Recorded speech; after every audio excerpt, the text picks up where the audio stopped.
C'est la catastrophada, les amis, c'est pas possible. Je vais péter un câble. On est nul, nul, Radojnik, nul.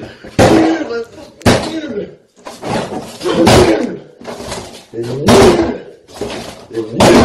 Nul, bande de sales oies, nul. Bon ben voilà, nul, hein, tout est dit. Hein. Bienvenue à tous dans ce 25e podcast Style Juve. En ma compagnie, ce dimanche soir, un des journalistes les plus productifs du site, Mathias. Bonsoir Mathias. Salut. Et le CM des réseaux sociaux, Raphaël. Salut. Salut Raph.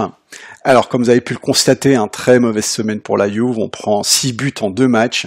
Notre défense prend l'eau, notre milieu est inexistant, l'infirmerie est pleine. Alors, heureusement que l'Inter vient de perdre à domicile contre Bologne, ce qui me remonte un peu le moral, en tout cas à moi. Sinon, ce dimanche soir, j'aurais dû me traîner jusqu'au micro pour pouvoir vous parler. Bref, on va pas trop se réjouir de la défaite des misérables, on va penser à nos problèmes, parce que ça fait déjà quelque temps qu'on joue mal, depuis cette année finale en Arabie Saoudite, en fait. À mon avis, ça nous a complètement niqué notre préparation physique. Et parlons de la première catastrophe de la semaine. Alors, Mathias, qu'est-ce que tu penses de ce naufrage Atalanta-Juve ? Bah écoute, moi ça m'a pas spécialement surpris parce que je l'avais plus ou moins. Bon après tu vas me dire c'est un petit peu bonheur à la chance, mais je le sentais pas ce match. Je l'avais un peu annoncé sur les réseaux. L'Atalanta déjà par rapport au match aller en championnat, il nous avait posé beaucoup de soucis. Et puis au final, je le sentais pas bien. Ouais. Terrain difficile, Bonucci pardon qui se blesse assez rapidement derrière. C'est Chiellini qui se blesse. Chiellini, c'est Chiellini, pardon. Chiellini, donc derrière, ça a un peu tout chamboulé les plans et puis l'Atalanta fidèle à eux-mêmes, très offensif, très agressif et derrière, voilà, on s'est pris une tollée. Je sais pas si on va revenir sur des anecdotes du match, mais bon, moi il y a Rugani qui m'inquiète un petit peu. Pareil, on a eu l'occasion, nous deux d'ailleurs d'en parler, mais on a chacun son avis. Moi, je trouve qu'il est trop léger, quoi. Et bon, moi, j'ai toujours en ligne de mire le match contre l'Atlético qui s'approche, quoi. Et puis du coup, ça me fait un peu peur, quoi. Ouais, effectivement, il n'a pas été très brillant ce match-là, mais bon, on va dire que c'est un peu une prestation d'ensemble qui a été pas terrible. Raphaël, de ton côté, qu'est-ce que tu as pensé de ce match ?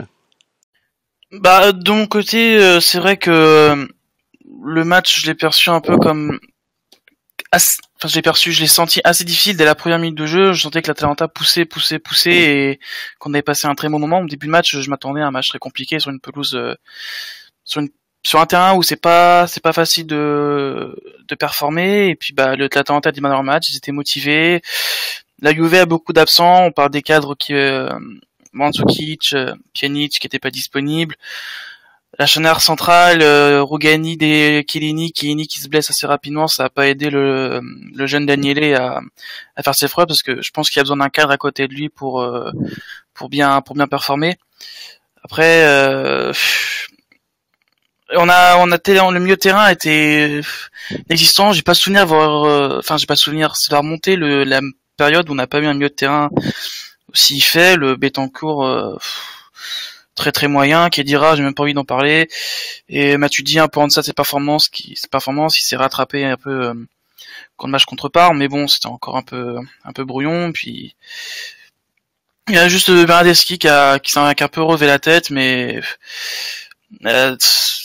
c'était vraiment c'est un match oublié. Se prendre 3-0 là-bas, c'est pas facile, et bon, on gagne ça fait 4 ans d'affilée qu'on gagne la Copa, il fallait qu'on la perde un moment, et puis ça arrive maintenant. Alors est-ce que c'est bien au vu de la Ligue des Champions qui arrive? C'est un autre débat, mais c'est une défaite à oublier. J'espère que ça va faire descendre sur terre nos joueurs un petit peu. Ils étaient un petit peu trop sûrs d'eux, je pense. Ouais, je pense aussi. Alors moi, 2 choses. Première, Mathias, j'aurais dû t'écouter parce que j'ai mis 50 € sur la Juve et j'ai perdu 50 €. Donc voilà, prochaine fois, je t'écouterai.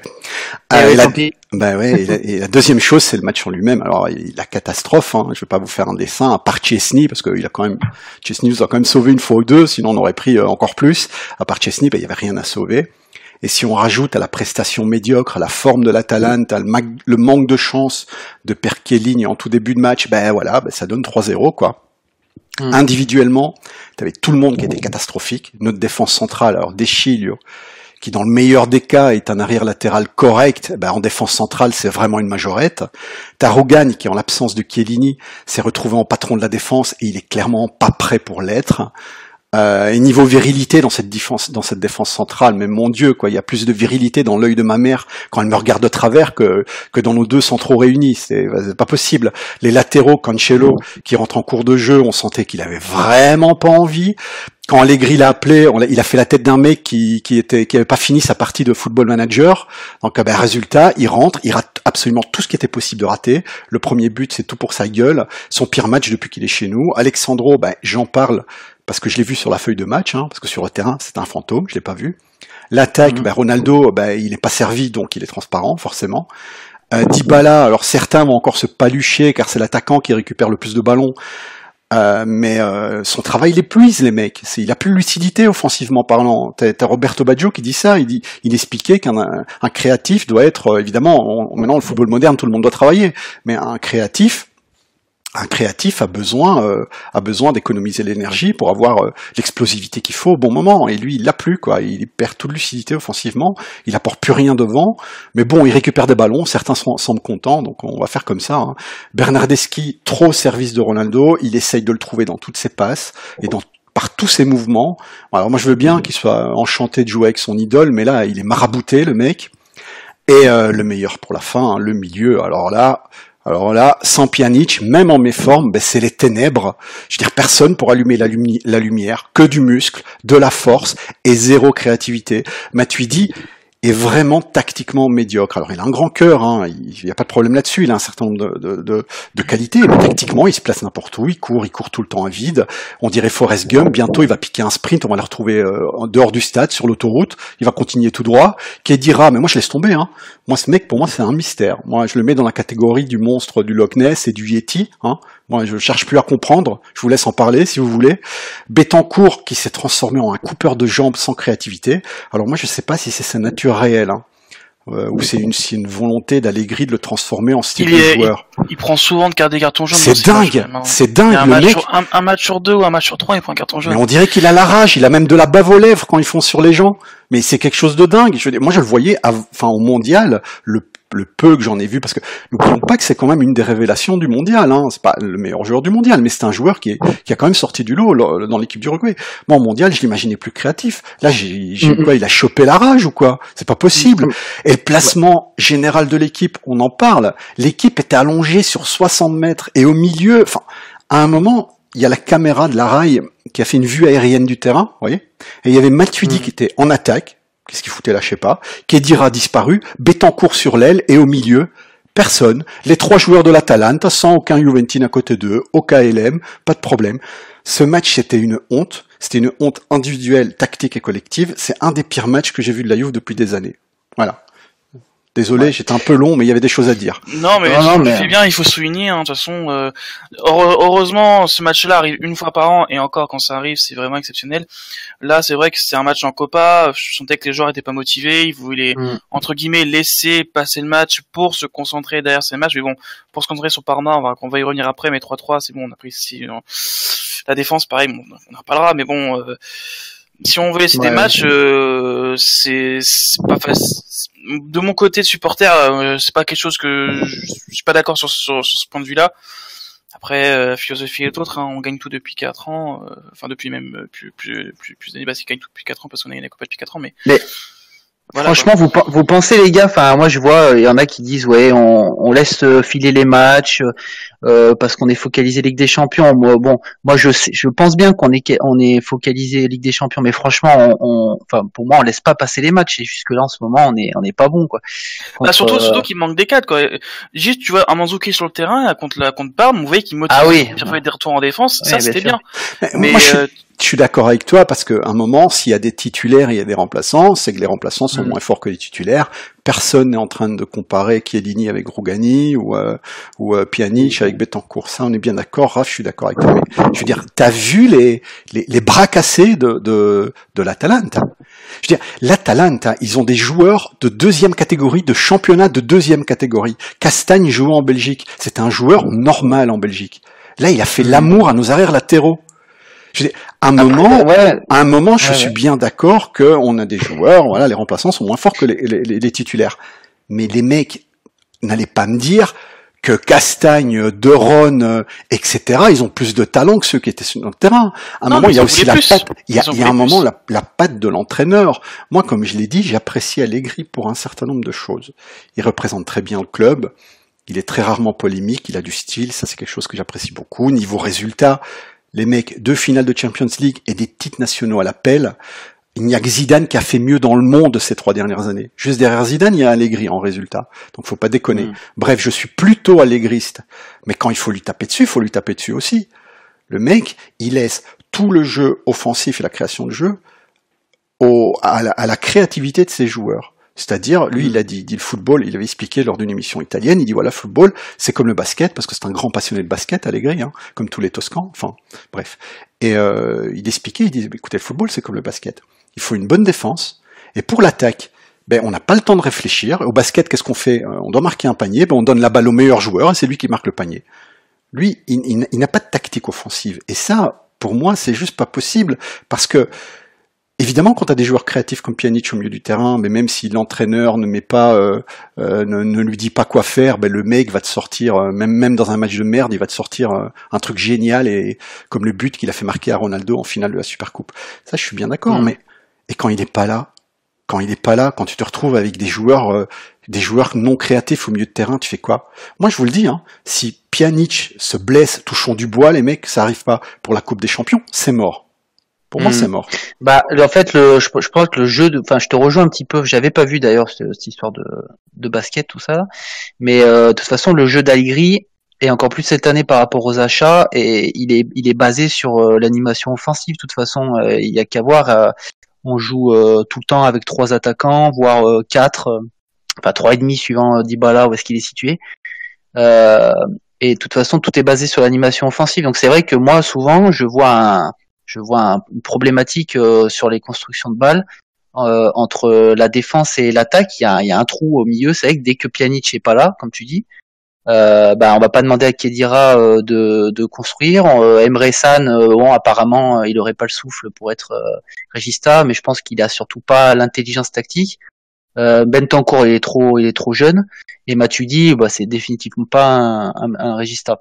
Ah bah du non. coup, moi je suis toujours focalisé, je suis désolé, pour le coup je suis même plus focalisé que sur le match de Ligue des Champions, je crois, mais j'essaye de voir déjà d'avance. Contre la Lazio, j'avais fait mon article le lendemain, j'avais titré, je m'en rappelais sûrement, on gagne sans briller, la Juve gagne sans briller, mais est-ce que ça va durer? Et comme par hasard, tu vois, les 2 matchs qui suivent, on perd à l'Atalanta, et là on va y venir sûrement, on fait un vieux 3-3 chez nous contre Parme. Donc, mais on gagne nos matchs au talent. On gagne pas nos matchs grâce à une construction, au talent, quoi. Et ouais, mais à un moment, si le joueur de talent il est pas en journée, ça passe pas, quoi. Et si en Serie A, parce qu'on va pas se mentir, le championnat on peut pas le perdre, parce que si on perd là, c'est vraiment c'est la chaise électrique pour les 22 joueurs et l'entraîneur compris. Hein. Non, on peut pas le perdre, on a 9 points d'avance, voilà. Et en plus, Naples viennent perdre un de leurs meilleurs joueurs, ils viennent vendre Hamsik en Chine, je sais pas si vous avez vu. Donc le championnat, évidemment, il faut pas vendre la peau de l'ours avant de l'avoir tué, mais bon, pour moi, ça doit être non pas une formalité, mais quelque chose d'escompté, voilà. Et encore, Hamsik qui fait pas une si bonne saison que ça, donc c'est pas. Ouais, mais ils ont pas beaucoup de bancs, Raph. Il y a pas Hamsik, ouais, c'est vrai, c'est pas sa meilleure saison, mais bon, niveau banc, maintenant ils sont à 5, quoi. Ouais. Ils ont 5 milieux de terrain pour 3 places et pour faire 2 compétitions, la Coupe de l'UEFA, le championnat, ça va être un peu chaud. Bref, passons au match suivant. Pardon, Raph, tu devais rajouter quelque chose, Raph? Non, je dis on passe au match de Parme. Voilà, on va faire ça. Alors, Juve Parme, hein. Raph, qu'est-ce que tu en as pensé? Alors, je m'attendais vraiment à une victoire, mais vraiment une victoire large, hein, genre 2-0, 3-0 pour bien que les joueurs se réveillent, pour bien mettre tout le monde d'accord, répondre aussi au Napoli qui avait gagné 3-0 juste avant. Mais bon, on gagne 1-0, on se fait rattraper, on gagne 3-1, on se fait rattraper. Non, 3-2, non 3-1, 3-1, 3-2, 3-3, c'est ça? Ouais, 3-1, ouais. 3-1, 3-2, 3-3. À domicile, on peut pas faire ça à domicile. La passivité à la défense sur le dernier but, j'ai trouvé Mandzukic très très bon dans le match dernier, mais après, à la fin, il retourne en défense, il fait une passe approximative à Caceres, non, c'est à Rougani. Venons Rougani par là-bas, parce que Rougani, on va revenir, mais bon, ce match-là, je regrette Benatia. Tu peux pas avoir une défense comme ça dans un match pareil. Dans un match où t'as perdu 3-0, tu dois rassurer. Ok, c'est la première fois que Caceres ou Gagné était en son milieu de terrain, mais tu dois rassurer. Tu dois pas prendre 3 buts et 2 et se faire attraper à 3-3 quoi. C'est pas possible. Et puis bon, j'ai pas envie d'accabler Mathia Perrine, mais pour moi, sur le deuxième but, il est grandement fautif. Au lieu de mettre les points, il met une main plate. Et évidemment que main plate, si la frappe est puissante, la main plate, elle tourne, elle va dans le but. Il aurait mis les 2 points, la balle serait partie milieu de terrain. Enfin, milieu de terrain, j'abuse un petit peu, mais vers le centre, quoi. Mais ce match me tourmente. Je sais pas. Je trouve ça vraiment. Je trouve ça vraiment dommage d'avoir perdu ce match en fait. Pour moi c'est une défaite. C'est pour ça que j'ai perdu le match, mais c'est vraiment trop dommage, vraiment trop dommage. Puis bon, je préfère juste dire que Khedira était bon. Il faut souligner. Khedira sur ce match, il a été bon. Il a loupé trop d'occasions, mais c'était le seul au milieu de terrain qui a trouvé sa place. Mais bon, je voulais juste le dire.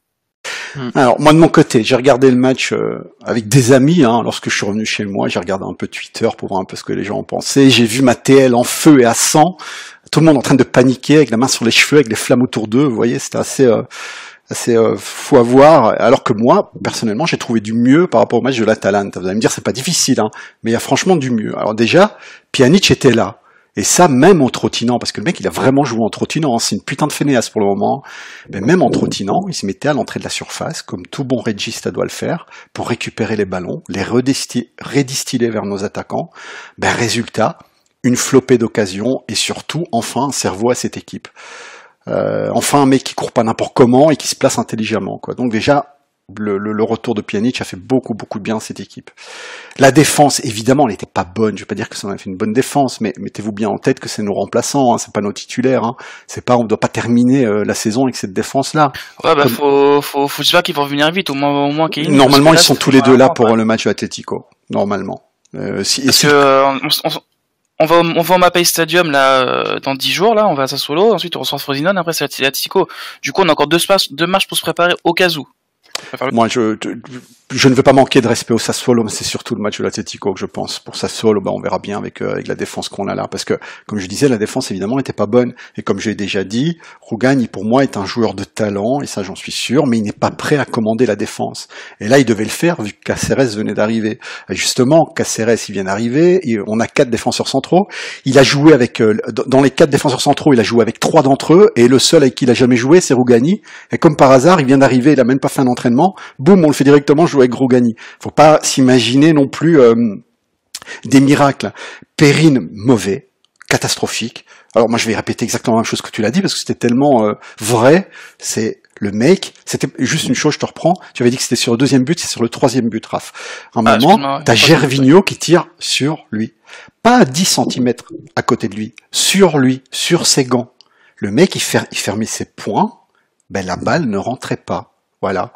Donc, ok, il y a eu des erreurs individuelles de Perrine. Il en a eu d'ailleurs une très grosse de Mandzukic qui, à un moment, au lieu de dégager le ballon, il l'a remis vers le centre, ce qui a amené un des buts. Oui, donc il y a eu des erreurs individuelles, mais c'était bien mieux par rapport au match de l'Atalanta. Et parce que moi, je vais vous avouer que ce qui me fait peur à moyen terme, ce qui me fait peur pour la Coupe des Champions, c'est pas la défense, parce que la défense, nos titulaires vont revenir, ça va s'arranger tout seul pour moi. Mais c'est vraiment notre milieu, quoi. Le problème, ce qui fait encore plus peur, c'est que le milieu de terrain de l'Atlético, parce que l'Atlético et la Juve, c'est un jeu qui se ressemble. C'est un jeu très défensif, très sur la position du ballon, très posé. Si ça joue comme ça, l'Atlético va nous boire, parce que leurs milieu de terrain savent ce qu'ils font. Si on a un milieu de terrain qui joue comme ça, mais on va se faire boire, mais vite fait à la maison, on passera pas les 8e. C'est pour ça que Pjanic est fondamental. Je vais juste revenir sur 2 points qui ont été abordés, puis Mathias, je te laisserai la parole, t'inquiète pas. Ouais, vas-y. C'est déjà, encore une fois, la défense. Une défense, c'est pas les 2 défenseurs centraux, c'est les défenseurs centraux, les latéraux et aussi les milieux de terrain qui doivent venir aider. Sur le premier but de Parme, c'est clairement une faute de Khedira qui se fait prendre de vitesse par Barilla parce que vous avez Rougani qui tenait Lasagne, il peut pas tenir 2 hommes à la fois, hein, c'est pas possible. Khedira revient en trottinant, il se fait reprendre de vitesse. Sur le deuxième but, c'est une talonnade de Gervinho. Rougani aurait pu anticiper, on va dire que c'est une petite erreur de sa part, mais c'est plus un geste technique qu'une erreur. Et sur le troisième but,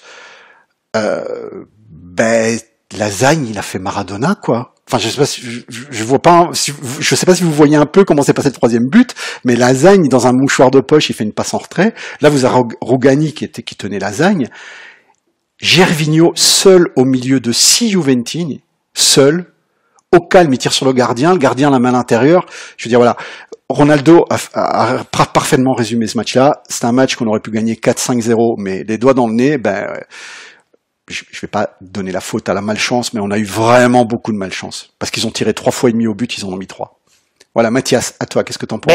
En fait, tu fais bien de finir avec ça, parce que j'allais te dire, c'est la malchance, mais la malchance de, oui, peut-être, mais la malchance de quoi? La malchance, je sais pas au niveau pourcentage de balles, de possession de balles qu'on a eu par rapport à eux, mais autant l'Atalanta, je pourrais vraiment les comparer avec la Lazio sur un jeu vachement tonique, offensif, agressif, qu'on va sûrement retrouver avec l'Atlético, mais là, Parme, ils avaient, je veux dire, on avait le ballon, la première mi-temps, ça s'est passé toute la mi-temps dans leur moitié de terrain, il y avait aucune pression, et justement, ils mettent 3 buts sur limite 3 occasions, quoi.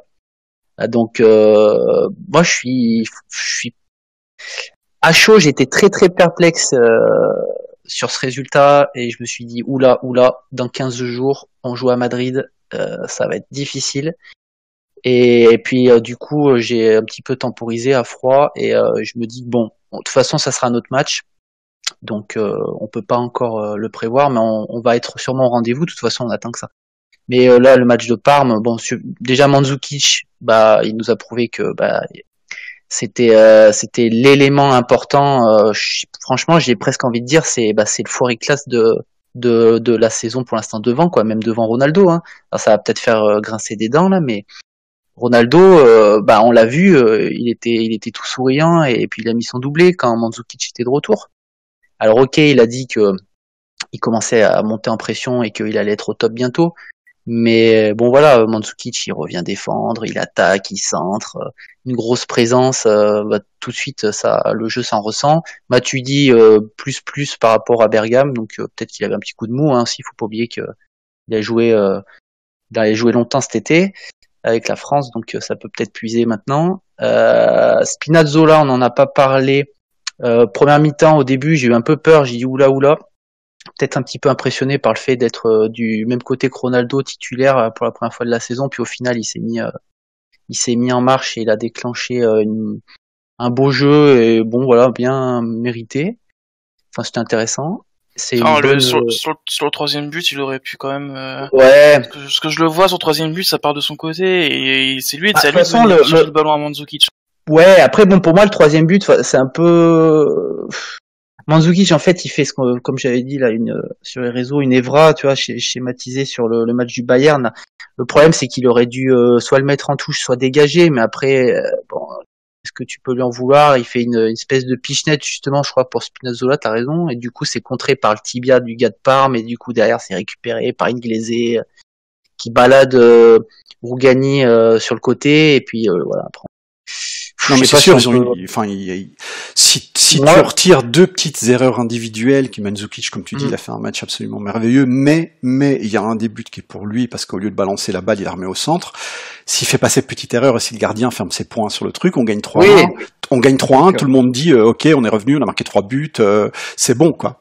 Voilà. Là, vraiment, pour moi, c'est pas une catastrophe ce match. C'est un match comme il en arrive tant. Je sais pas si vous vous souvenez, je crois que c'est il y a 2 ans. Oui, il y a 2 ans, notre deuxième match du championnat, on avait perdu 0-1 contre Frosinone à domicile. Vous vous souvenez? Et Frosinone avait tiré une fois au but, ils avaient marqué, nous on avait tiré tout le match. Non, on avait fait un partout. Non, on n'avait pas fait un partout. Je sais plus, mais je sais bien que c'était très décevant à la fin. En tout cas, on n'avait pas gagné. Et oui, non mais Bon, voilà, c'est des trucs qui arrivent, quoi. Donc, non, c'est plutôt le match de l'Atalanta qui m'inquiétait vraiment beaucoup, parce que là, c'était catastrophique aussi bien dans le jeu que dans le résultat, que individuellement, que tactiquement, que tout, quoi. Là, bon, pour moi, l'Atalanta, on a été pris par je pense, il y avait une ambiance particulière sur ce match. Je sais pas comment décrire, mais moi, vraiment, je suis quasiment prêt à parier, c'est quelque chose, cette ferveur un peu là du public, cette équipe de soldats là, tu sentais qu'ils préparaient un coup, et ce truc, on va le vivre au Wanda Metropolitano, quoi. Donc il va falloir qu'on trouve une solution, et je suis pas si optimiste que toi, moi, sur le fait qu'Chiellini et Bonucci soient à 100% sur le match aller. Peut-être au moins un des deux, ça serait bien, et quand bien même aucun, bonne chance à Rougani et Caceres ou je ne sais qui écoute, moi je suis optimiste, on verra. Moi je pense pas qu'on a affaire non plus à des ogres. C'est une équipe très très virile, très sur la mentalité, la grinta, tout ça, mais je pense qu'on est plus talentueux, même avec nos remplaçants. On verra. Quoi qu'il en soit, la semaine prochaine, donc, on jouera contre Sassuolo, et croisons les doigts. Je pense qu'on va se reprendre pour se mettre en confiance avant le match de la Champions League, et donc voilà, quoi. Je suis optimiste. On va voir. J'espère que Allegri ne me fera pas mentir. Qu'est-ce que vous en pensez, vous, de votre côté? Raph, tu veux commencer? Moi, j'ai toujours en tête que cette équipe est taillée pour la Champions League. On a un ajout de poids qui est Ronaldo. Après, j'espère que il sentira chez lui Wanda Metropolitano. Donc, j'espère que les mèches blondes seront présentes, comme on dit. C'est même qui est sur Twitter, mais j'espère que Ronaldo nous sortira une performance masterclass comme il a l'habitude de le faire dans sa compétition. Après, ce sera pas le seul. C'est sûr qu'il faudra un bon Pjanic, il faudra une bonne défense. J'espère que Chesney sera dans un bon soir. J'espère que Cancelo fera une masterclass et qu'il boira Felipe Luis s'il est là. Enfin, parce que là, en ce moment, il est pas présent, mais j'espère que Cancelo fera un bon match. Pareil pour Khedira. J'espère que s'il est titulaire, il laissera la caravane à la maison et il fera un bon match. Après, ça peut être le surestimé, mais j'y crois. Ne pas perdre au Wanda Metropolitano, c'est ce que je veux. Après, il faut qu'on gagne le retour à un stadium, c'est primordial. Et puis, vous savez que moi, je suis vraiment très, très, très, très chauvin, et ça me ferait mal de voir Griezmann sortir, mais c'est pas le choix, là. Griezmann, je suis désolé, mais. De l'autre côté, il y a Matuidi, donc. C'est rien, ça, c'est pas possible, là, ça, c'est. Non, mais mon cauchemar, c'est que Griezmann fasse un doublé au Allianz Stadium, qu'il fasse un Fortnite et que je dois l'insulter derrière. Ça, c'est mon cauchemar, ça. C'est mort, ça. Ça n'arrivera pas. Mathias, vas-y, le mot de la fin pour toi. Écoute, j'attends qu'on fasse un beau match à Sassuolo pour se remettre en forme, qu'on mette les points sur les i, et en espérant qu'on ne fasse pas trop tourner quand même. Enfin, je pense pas que ça soit le genre de la maison, du coup, avec ces résultats un peu maussades là. Et puis sur le match de l'Atlético, on aura sûrement l'occasion de refaire un podcast, mais de toute façon, mission mettre un but. Je crois que c'est pas le mettre un but à l'extérieur. Et puis arriver comme ça à domicile avec un petit matelas de confort. Ok, restons optimistes. Allez, amis Juventine, et je vous souhaite une bonne semaine à vous tous. Salut Mathias, salut Raph. Allez, bonne soirée, ciao. Et à la semaine prochaine. Salut.